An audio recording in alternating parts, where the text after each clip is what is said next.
छत्तीसगढ़ प्रदेश कांग्रेस प्रवक्ता सुरेंद्र वर्मा ने कहा कि अप्रत्यक्ष कर के सरलीकरण का वादा कर देश पर लादा गया जीएसटी छोटे और मध्यम व्यापारियों के लिए असहनीय हो गया है। मोदी सरकार के सैकड़ों अमेंडमेंट और हजारों नोटिफिकेशन के बाद आम व्यापारियों की परेशानियां दिनों दिन बढ़ती ही जा रही हैं। सूचना तकनीकी पर आधारित जीएसटी नेटवर्क और उसके सेवा प्रदाताओं की तकनीकी अक्षमताओं का खामियाजा भी ब्याज और भारी भरकम पेनल्टी के रूप में व्यापारियों को भुगतना पड़ रहा है। इनपुट क्रेडिट का मिसमैच एक बड़ी समस्या है। विक्रेता द्वारा कर जमा नहीं कराने या देरी से जमा कराने की गलती कहाँ का न्याय है। रिवर्स चार्ज एक व्यापारिक प्रक्रिया है। इससे सरकार को राजस्व के रूप में कुछ नहीं मिलता है, क्योंकि व्यापारी स्वयं इसका क्रेडिट लेता है और सिर्फ इसके लिए व्यापारी वर्ग जो अतिरिक्त प्रक्रिया का पालन उन्हें करना पड़ता है, जो कि सरलीकरण के नाम पर लाए गए जीएसटी के मुख्य उद्देश्यों से मेल नहीं खाता। इसे खत्म किया जाना चाहिए।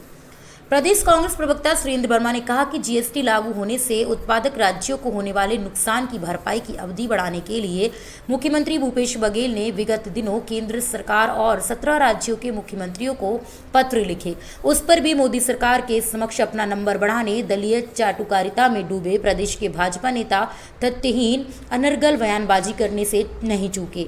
संघीय व्यवस्था के तहत हमारा देश राज्यों का संघ है और राज्यों की आर्थिक व्यवस्था पर चोट करके समग्र विकास की कल्पना व्यर्थ है।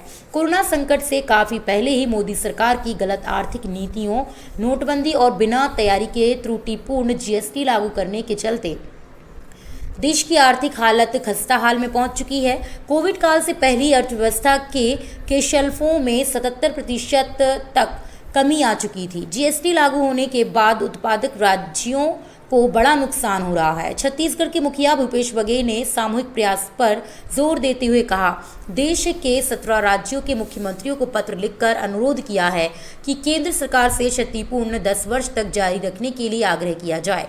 जीएसटी लागू करते समय केंद्र सरकार ने राज्यों को आश्वासन दिया था कि हर वर्ष कम से कम 14% की वृद्धि हो जाएगी। इससे कम वृद्धि होने पर कमी की भरपाई अगले 5 वर्षों तक केंद्र सरकार के द्वारा की जाएगी। जून 2022 के बाद केंद्र सरकार राज्यों की क्षतिपूर्ति के रूप में भरपाई बंद कर दी जाएगी। ज़्यादा नुकसान उत्पादक राज्यों को है। कई राज्यों की आय 20 से 40% तक कम हो जाएगी। वहीं मोदी सरकार ने समस्या का हल सुलझाते हुए कहा कि राज्य और अधिक मात्रा में ऋण ले सकते हैं। राज्य के कुल जीडीपी का 0.5% अतिरिक्त ऋण लेने की मंजूरी दी गई है। लेकिन सवाल ये है कि जब उनकी जीएसटी की वसूली ही कम हो रही है तो वे ऋण की अदायगी कैसे करेंगे।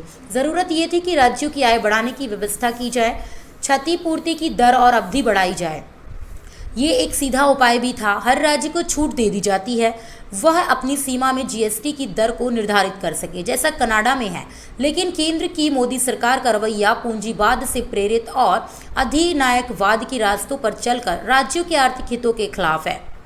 2014 के बाद से लगभग सभी केंद्रीय योजनाओं में केंद्रांश कम करके राज्यांश बढ़ाया जा रहा है। प्रत्यक्ष और अप्रत्यक्ष करों में टैक्स कम करके सेस लगाया जा रहा है ताकि राज्यों की हिस्सेदारी ना देना पड़े। वहीं प्रदेश कांग्रेस प्रवक्ता सुरेंद्र वर्मा ने आगे कहा कि मौजूदा समय में जीएसटी में 4 टैक्स स्लैब हैं। इनमें 5, 12, 18 और 28% के टैक्स स्लैब शामिल हैं। इसके अलावा वर्तमान में सोना और अन्य आभूषणों पर 3% की जीएसटी लगती है। एक एग्जिट लिस्ट भी है। इसमें बिना ब्रांड वाले कपड़े और अनपैक्ड फूड आइटम्स अनाज आते हैं। इन पर कोई टैक्स नहीं लगता। चर्चा ये भी है कि रेवेन्यू बढ़ाने के लिए जीएसटी काउंसलिंग एग्जेम्प्ट लिस्ट में शामिल कुछ नॉन फूड प्रोडक्ट को 3% के स्लैब में लाने का मन बना चुकी है। 5% के स्लैब को खत्म करके 5% के स्लैब में शामिल अधिकतर आइटम्स को 8% के नए स्लैब में शामिल करने की भी चर्चा है। ऐसे फैसलों से महंगाई और बढ़ेगी। बढ़ती महंगाई और घटते इनकम के दोहरी मार से जूझ रही जनता को जीएसटी की दरों में कमी कर राहत देना चाहिए, लेकिन मोदी सरकार की मंशा इसके विपरीत है। सीमेंट जैसे वस्तु जो इंफ्रास्ट्रक्चर से संबंधित है, उस पर भी 28% का जीएसटी अव्यवहारिक है। दुनिया में कहीं नहीं है जो भारत में है। वन नेशन वन टैक्स का नारा भी जुमला निकला। डीजल, पेट्रोल, शराब, एटीएफ समेत कई ऐसे प्रोडक्ट हैं जिन्हें अभी तक जीएसटी में शामिल नहीं किया गया है। जन अपेक्षाएं ये हैं कि मोदी सरकार आम जनता और व्यापारियों को राहत देने के साथ ही राज्यों के आर्थिक हितों का भी ध्यान रखे। Bureau report, Prayagraj 24x7 news.